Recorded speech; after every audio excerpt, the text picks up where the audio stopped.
something happening here, but what it is ain't exactly clear.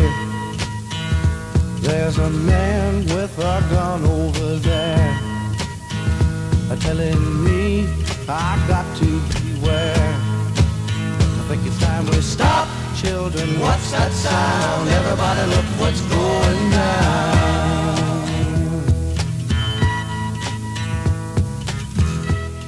Here it is, tricky quiz number 14.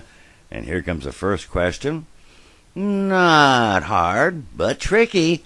What are the typical British and American spelling differences? Let's see if there's a rhyme or a reason, or at least a reason.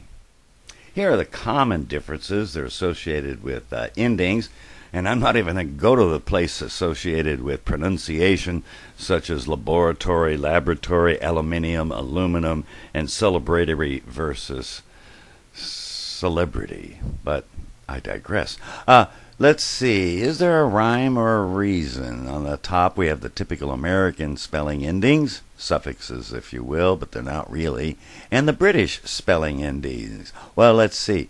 Well, we got an S on the American side. We have an S on the British side. We have that French spelling in the case of program and theater.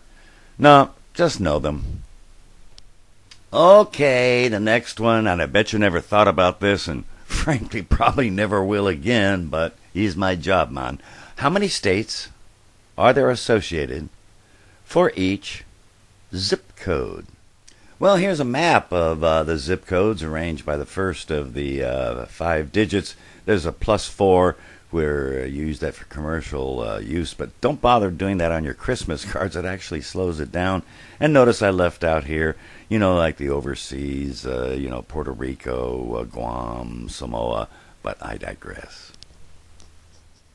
So I listed them here, and let's see. The most is associated with 0 in the Northeast and 8 in the mountain states, and the least is associated with 1 around New York, Pennsylvania, and Delaware. Well, number 3, can you prove the Pythagorean Theorem? Oh, Dr. Chucky, you're making my head hurt. I thought I'd never have to do this again. Well, I'll tell you what, I'll make an agreement. If you ever have to do this again, you tell them to come see me, okay? Okay. Pythagorean Theorem. By the way, there's a Chinese proof that's different. But guess what? I digress.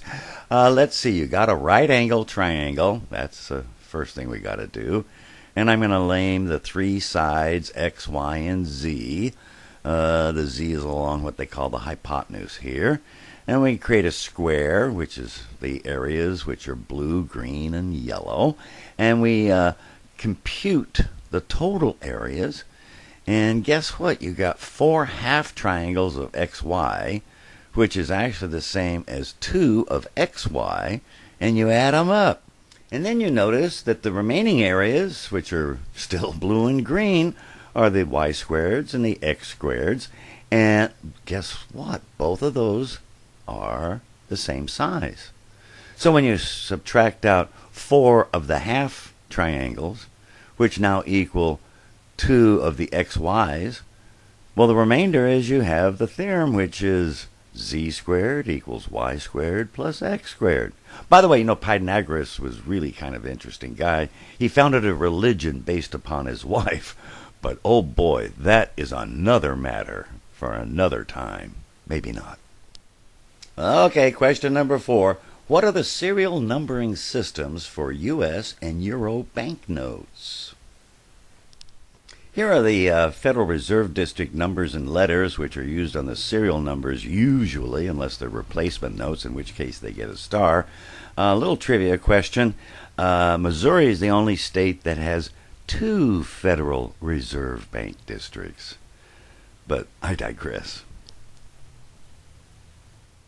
And there are some safety features, that little nylon strip that moves around that has the denomination, the special paper, the micro printing, and on the front and back of each note you'll have a plate number that has to match a secret code. Euro notes are not unlike our system. Each one is associated with a country, again, a letter and a number. The asterisked ones are for future use. In the case of Luxembourg, that's because they had always been using the Belgian franc. And they have a Czech digit, which is down there at the bottom, starting with the alpha character, base 26, add them up, collapse the digits, has to add to 8. And if you think about it, among the assiduous amongst you, that's not really a security feature, because just about everybody knows it, and if not, now they do. And last but not least is a flag question. Are the U.S. state flags similar to country flags? Turns out more than once it's created a small international incident. Well, I don't know. How about Tennessee? Does that look like Laos, the country? Nah, I don't think so. On the other hand, here's Texas. And boy, more than once did people get into trouble because they confused it with the flag of Chile. Notice Chile's goes only halfway. Now here's the flag of the original Central American Federation, from which derived you have El Salvador and Nicaragua and Costa Rica, a little bit paler, and Guatemala's is vertical. I should note that Costa Rica's was changed to look like this, not to be confused with the flag of Thailand. Talk about similarities. Here's Myanmar Burma's compared to that of Formosa, the island Republic of China. By the way, South Africa was really upset because Amtrak